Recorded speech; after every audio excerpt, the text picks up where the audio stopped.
Bismillahirrahmanirrahim. Assalamualaikum warahmatullahi wabarakatuh. Bahagia sekali Bu Ani masih bisa berkesempatan menjumpai kalian anak-anakku. Kita akan belajar bersama-sama tentang tema 4, berbagai pekerjaan. Subtema 2, pekerjaan di sekitarku. Untuk anak-anak Bu Ani yang sekarang duduk di kelas 4. Dengan muatan pelajaran kali ini yaitu IPA, materinya penggunaan teknologi bagi pemanfaatan sumber daya alam. Siap belajar ya? Teknologi memberi manfaat besar dalam pengelolaan sumber daya alam. Teknologi yang digunakan terdiri dari teknologi tradisional dan teknologi modern. Nelayan tradisional menggunakan sampan dan jaring untuk menangkap ikan. Sedangkan nelayan modern menggunakan kapal besar berbahan bakar. Mereka berlayar ke laut lepas dan menangkap ikan dengan jaring dan radar pendeteksi ikan. Ada juga yang menggunakan bom. Sekarang teknologi tradisional yang digunakan oleh para nelayan yaitu jala. Jala dibentangkan ke dalam laut untuk menangkap ikan kecil. Jala terbuat dari bahan serat tumbuhan atau hewan. Yang kedua adalah pancing. Alat pancing terbuat dari kayu yang dikaitkan dengan tali dan mata pancing.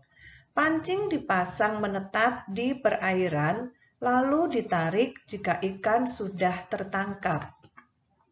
Berikutnya, alat teknologi tradisional untuk menangkap ikan yang digunakan para nelayan adalah bubu.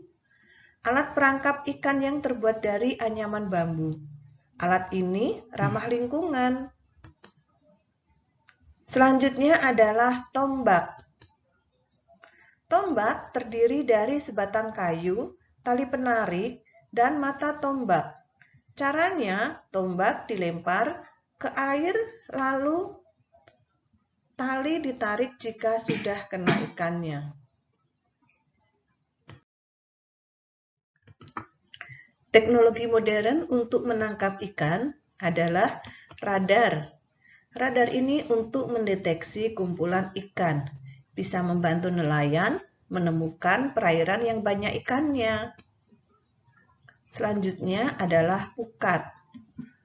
Pukat ini adalah jaring yang sangat besar dengan pelampung di atasnya dan pemberat di bagian bawah serta ditarik dengan katrol.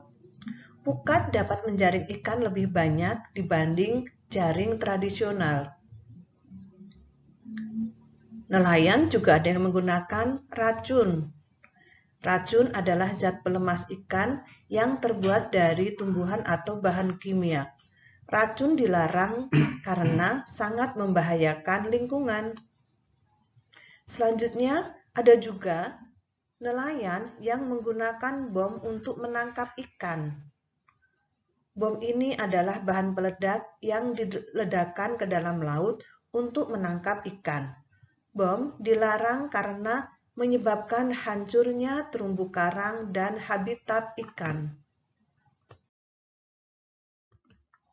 Berikut ini kita gambarkan diagram Venn persamaan dan perbedaan nelayan modern dan tradisional. Ini untuk nelayan tradisional, kemudian berikutnya untuk nelayan modern. Perbedaannya, nelayan tradisional menggunakan sampan untuk mencari ikan, sedangkan nelayan modern menggunakan kapal yang berbahan bakar untuk menangkap ikan. Nelayan tradisional mencari ikannya hanya di sekitar pantai, sedangkan nelayan modern mencari ikannya atau menangkap ikannya sampai ke tengah laut karena menggunakan kapal yang berbahan bakar. Kemudian, untuk nelayan tradisional, kapalnya menggunakan tenaga angin atau sampannya menggunakan tenaga angin. Sedangkan kapal modern yang digunakan oleh nelayan modern menggunakan tenaga mesin.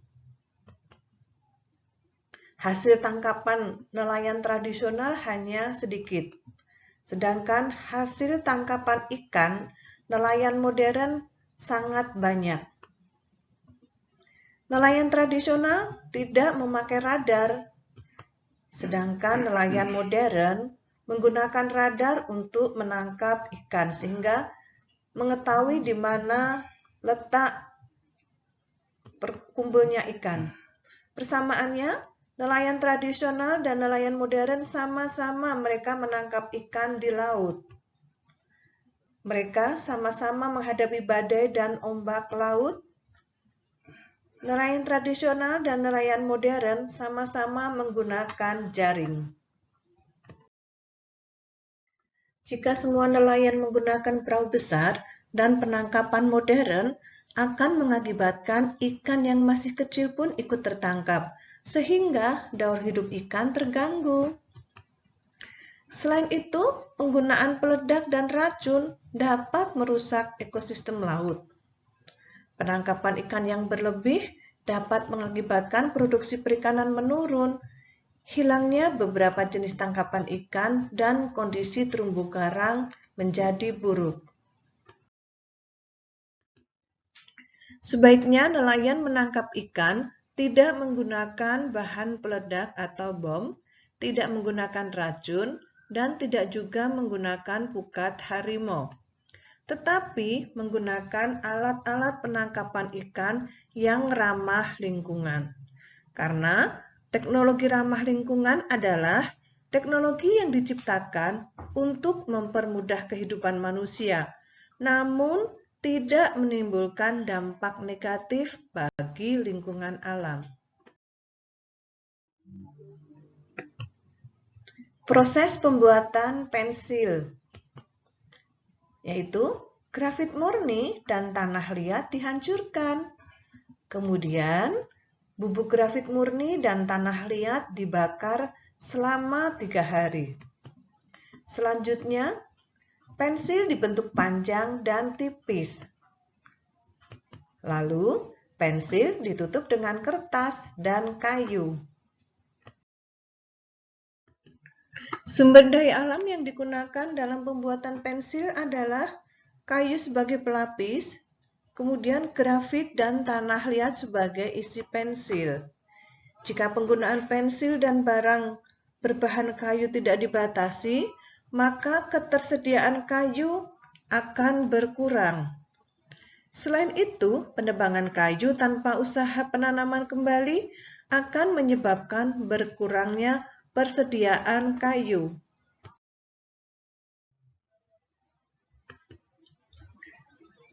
Perhatikan gambar berikut ini. Pekerjaannya adalah sebagai tukang kayu. Barang yang dihasilkan adalah meja, kursi, lemari, kusen, dan lain sebagainya. Bahan asal benda yang dihasilkan yaitu tumbuhan atau kayu. Jenis sumber daya alam yang dihasilkan adalah sumber daya alam yang dapat diperbarui.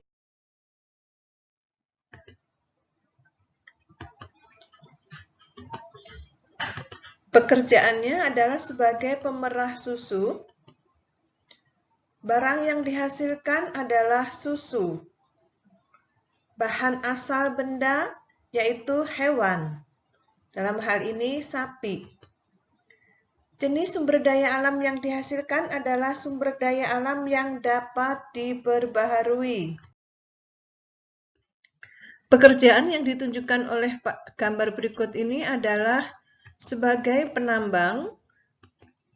Barang yang dihasilkan yaitu batu bara. Bahan asal benda adalah tumbuhan. Jenis sumber daya alam yang dihasilkan adalah sumber daya alam yang tidak dapat diperbarui.